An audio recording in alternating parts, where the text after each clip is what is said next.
Guys मी तुमच्यासाठी 2 minutes breakfast recipe with leftovers chapati आणली आहे. तर चला बघूया ह्याची रेसिपी काय आहे एकदम डिटेलमध्ये. तर पहिल्यांदा आपल्याला टमॅटो डाईस करायचे आणि अनियन डाईस करून घ्यायचे. त्याच्यानंतर आपले जे लेफ्ट ओव्हर चपाती आहे त्याला आपण बारीक बारीक एकदा तुम्ही कापून घेऊ शकता, नाही तर मिक्सरमध्ये पण तुम्ही एकदा त्याला फिरू शकता. त्याच्यानंतर आपण इथे पॅनमध्ये तेल टाकलं आहे. तेलामध्ये आपण आता राई जिरं टाकूया आणि रायजिरात मस्तपैकी तडतडल्यावर त्याच्यात आपण अनियन अँड टमॅटोज टाकायचे आणि त्यांना छानपैकी भाजून घ्यायचे. इथे आपण हे टाकलेलं आहे. ह्याच्यानंतर आपल्याला मसाला टाकायचे.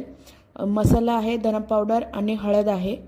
ह्याच्यानंतर आपल्याला इथे चपातीचा जो चुरा केला आहे तो टाकायचा आणि छानपैकी मिक्स करून घ्यायचे. ह्याच्यानंतर आपल्याला ह्याच्यात मीठ पण टाकायचं आहे आणि ह्याची टेस्ट एकदम बेस्ट आहे. गाईज तुम्ही नक्की ही रेसिपी ट्राय करा आणि मला कमेंटमध्ये नक्की